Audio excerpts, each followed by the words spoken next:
Hey guys, welcome to Guitarshop TV, and we're here in Santa Barbara, California with the legendary producer and engineer, Alan Parsons. Alan, welcome to Guitarshop TV. Thank you. Pleasure to have you here. Alan, your career has been legendary, and you've worked on such iconic albums as Abbey Road and Let It Be, and famously Dark Side of the Moon.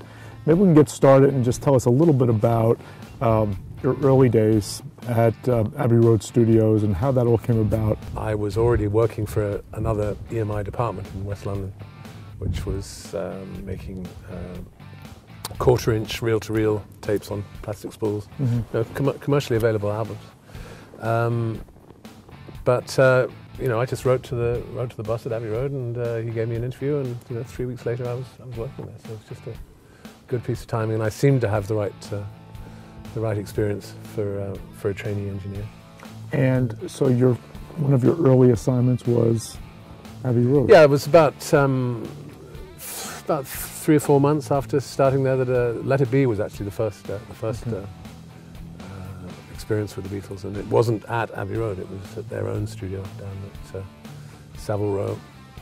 And Abbey Road had been taken on to make the Beatles studio functional. It didn't work with the equipment they had installed, so we were taken on to go and make their equipment work, and I was taken on as tape op.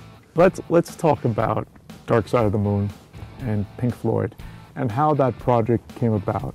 And it's such an iconic work of art, a masterpiece, really. Just tell us about how you got involved with the project in the beginning. Well, I'd done some mixing work on the previous record, Atom Heart Mother, and presumably scored a couple of brownie points on that.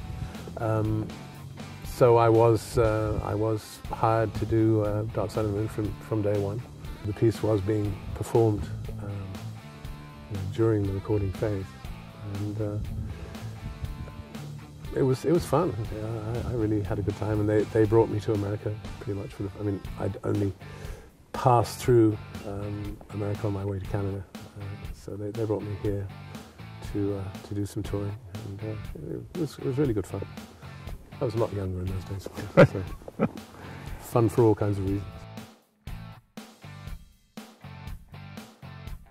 Okay, let's turn to the Alan Parsons project, and tell us a little bit about the genesis of that, your own work as a musician, and how that all formed. Well, the Alan Parsons project really started through a chance meeting with Eric Wolfson, who was producing a sort of child prodigy act in another studio. Then almost as equally quickly we developed a creative relationship. He had some songs and an idea to make an album based on Edgar Allan Poe stories. I was, firmly entrenched in my role as producer and engineer. I didn't really want to be recognized for any musical contribution. The album itself, I think, probably stemmed from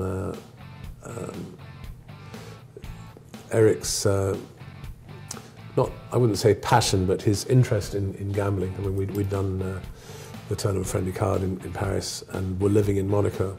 I think he was interested in the concept of hidden cameras in casinos, and I think that's where the principal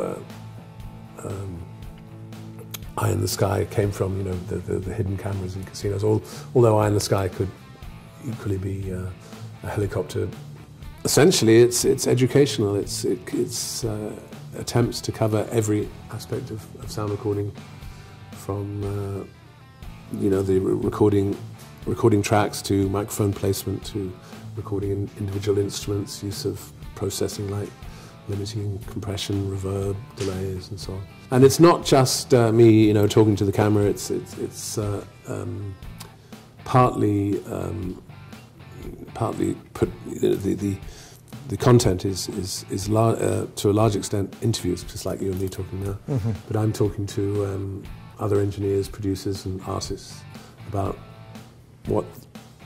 about their experiences and what they like about the recording experience and what they dislike. There's a website called unsurprisingly, artandscienceofsound.com. Artandscienceofsound.com. Yeah. Appreciate you taking a few minutes to share with us at Guitarshop TV today. Alan Thank you so Parsons, much. everybody. Thank you. Thank you so much.